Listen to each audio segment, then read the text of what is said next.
If you're new here, my name is Justin. I do videos relating to Disney Vacation Club, or DVC for short, and just, like things about Disneyland specifically and how I can help you enjoy it on your family trips. I do video content as well, and on a different channel, I talk about how to capture Disneyland with very simple video equipment. But for today, we're talking about something that I'm very excited about. Galaxy's Edge in Disneyland for now is going to throw out the sequel timeline theme of the area and open it up to the original timeline and characters. And, a lot of people have been doing videos about this, and I just wanted to give my 2 cents, if you will. I pulled up Disney Parks blog, which is a really good resource for, park related news at Disney World and Disneyland. The content I do is pretty much based in Disneyland because that's where we frequently visit and that's where our home resort is for Disney Vacation Club. As a Disney Vacation Club member, when we enrolled in the program back in 2023, we knew it was a long-term commitment. We have the full 50-year contract. So if you bought into a resort that was built a while ago, you take that 50-year total and you subtract however many years it's open. So we're kind of like excited about getting the full 50-year contract, buying into the villas at Disneyland Hotel, and that's our home resort. And the reason I mention the long-term aspect of Disney Vacation Club is because we follow the developments and news regarding the parks, especially Disneyland Forward, because that is a long-term project that we will be seeing progress over time, being Disney Vacation Club members that are going to frequent the park for decades. So on April 29th, there's going to be new storylines. There's going to be the Galactic Civil War, New Republic, the Age of the Resistance, and the First Order, which, it currently is in that time frame. The Black Spire Outpost is going to roll back a few decades. And you're also going to have music from John Williams, all the great John Williams music that we enjoyed in the original Star Wars movies and the prequels and the sequels. And my son is going to be very excited about that because his playlist in the car is basically all John Williams music. So I'm not going to go into the whole story of how they're going to incorporate different timelines. You can go to Disney Parks blog and read all about the specific changes. But for the most part, they're going to keep the characters that are currently there and designate certain areas for different points in the timeline. For example, by the Millennium Falcon, you'll be able to see Han Solo and Chewbacca.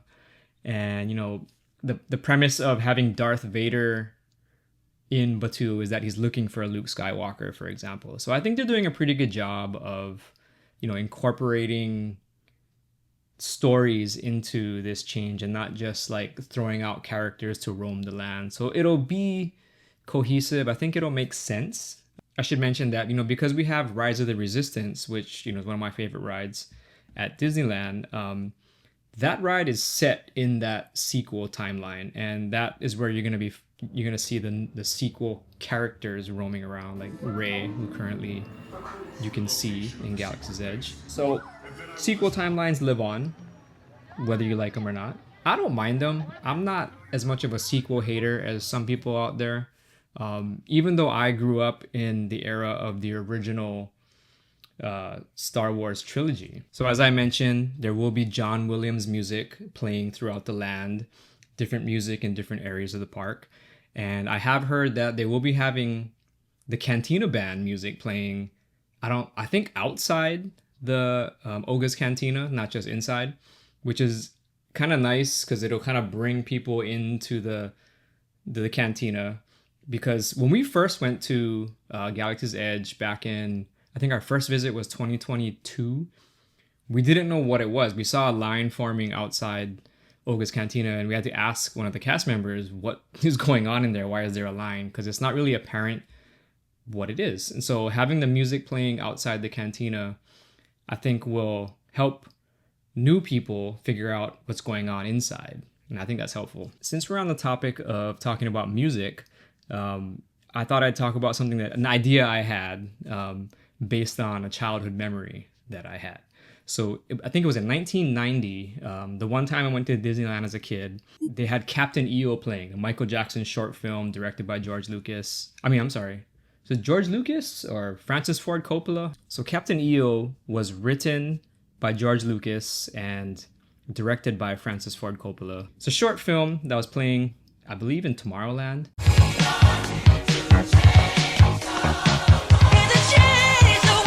As a 10-year-old kid, Michael Jackson fan, kind of in the Star Wars universe, which, by the way, I believe Skeleton Crew made Captain EO canon. If you guys watch Skeleton Crew, there's a lot of references to Captain EO, and some of the characters even are like a one-to-one of the characters that are in Captain EO.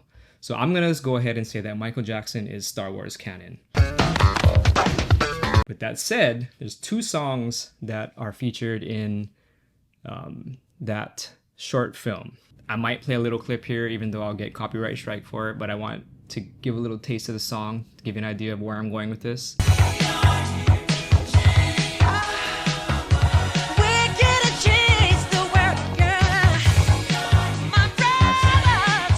And it ends with Another Part of Me, which was already a known Michael Jackson song on one of his albums. I believe the Bad album. So my idea is to have a fireworks show that's kind of based on these 2 songs from the movie. I don't know if I would say they have to play it like all the time in Galaxy's Edge, or maybe during Season of the Force. It'd be a fun little thing to add in there, because like I said, Captain EO is now Star Wars canon. And because there's gonna be like 2 shows that are gonna tie in different timelines in the Star Wars universe.